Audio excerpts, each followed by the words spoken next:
परम आदरणीय प्रधानाचार्य महोदय जी, मुख्य अतिथि महोदय आदरणीय सरपंच साहब, मेरे दादो साहब, सम्माननीय गुरुजनों, गांव से पधारे हुए मेहमानों और प्यारे सहपाठियों।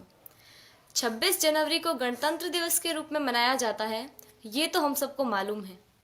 अब इस लोकतंत्र की राह पर चलते चलते हमारी शिक्षा व्यवस्था किस राह पर आकर खड़ी हो गई है, आज मैं उसके बारे में कुछ निवेदन करना चाहूँगी। हमारे देश में दो तरह की शिक्षा व्यवस्थाएं चल रही हैं, अमीरों के लिए अलग, गरीबों के लिए अलग। अमीरों के लिए प्राइवेट स्कूल, गरीबों के लिए सरकारी स्कूल। मैंने कई बार देखा है, घर पर जब मेहमान आते हैं और पूछने पर हम ये बताते हैं कि सरकारी विद्यालय में पढ़ रहे हैं, तो उनके चेहरे का रिएक्शन, भाव एक अलग तरीके का हो जाता है।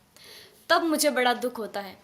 उन सभी लोगों से मैं ये निवेदन करना चाहूँगी कि आप बहुत बड़ी गलतफहमी में हैं, क्योंकि शिक्षा का जो स्रोत है, शिक्षा जहाँ से आती है, वो आदरणीय शिक्षक है। शिक्षा ऊंची बिल्डिंगों से, बड़े बड़े गार्डन से, अच्छी बसों में सफ़र करने से या एसी रूमों से शिक्षा नहीं आती है। शिक्षा आती है शिक्षकों से, और वहाँ पढ़ा रहे सभी शिक्षक राजस्थान सरकार या किसी भी सरकार द्वारा आयोजित शिक्षकों को चयनित करने की परीक्षा में असफल रहे हुए लोग हैं, जिनको सरकार ने शिक्षक बनाने से इनकार कर दिया है। वो सभी लोग वहाँ पढ़ा रहे हैं।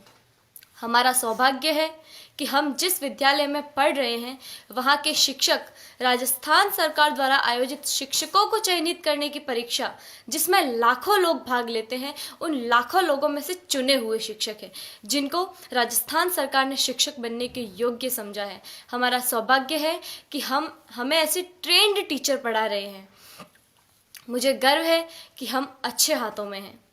मेरे दादो सा आदरणीय जय सिंह जी देवल यहाँ विराजे हुए हैं, जो मुझे कभी कभी एक बात कहते हैं कि जितने भी IAS, RAS या सरकार के किसी भी उच्च पद पर लगे हुए ऑफिसरों में से ज़्यादातर ऑफिसर्स सरकारी विद्यालयों में पढ़े हुए हैं और सरकारी विद्यालयों से ही उत्तीर्ण हुए हैं। वर्तमान में एक डॉक्टर, एक इंजीनियर, एक वकील, एक बिजनेसमैन, यहाँ तक कि इन विद्यालयों में पढ़ा रहे शिक्षक भी अपने बच्चों को सरकारी विद्यालयों में पढ़ाना नहीं चाहते हैं। आखिर क्या कारण है? इसका कारण है संसाधनों का अभाव। मैं आप गांव वालों से भी एक निवेदन करना चाहूँगी कि कहीं कोई गरबा हो, गणेश चतुर्थी हो, कोई आयोजन हो, कोई ऑर्केस्ट्रा हो या कहीं धरना देना हो, तो आप लोग हज़ारों की संख्या में पहुंच जाते हैं और हज़ारों की तादाद में रुपया खर्च करते हैं, लेकिन इस विद्यालय की तरफ कभी किसी ने झांक कर नहीं देखा। इस विद्यालय की ओर देखने का किसी को भी समय नहीं है। मैं आप गाँव वालों से ये निवेदन करना चाहूँगी कि जितना जोश आप उधर उन कार्यक्रमों में दिखाते हैं, उतना ही जोश आप इधर इन विद्यालयों के लिए दिखाएं।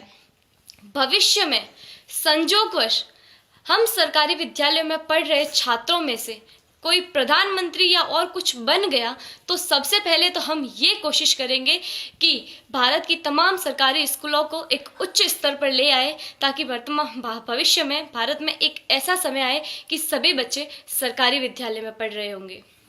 मुझे जो कहना था वो कह दिया।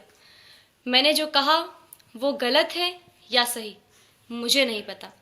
इसका निर्णय तो आप लोग ही कर सकते हैं। मेरे जो मन में था वो कह दिया। अब मुझे बहुत अच्छा महसूस हो रहा है। जय हिंद, जय भारत।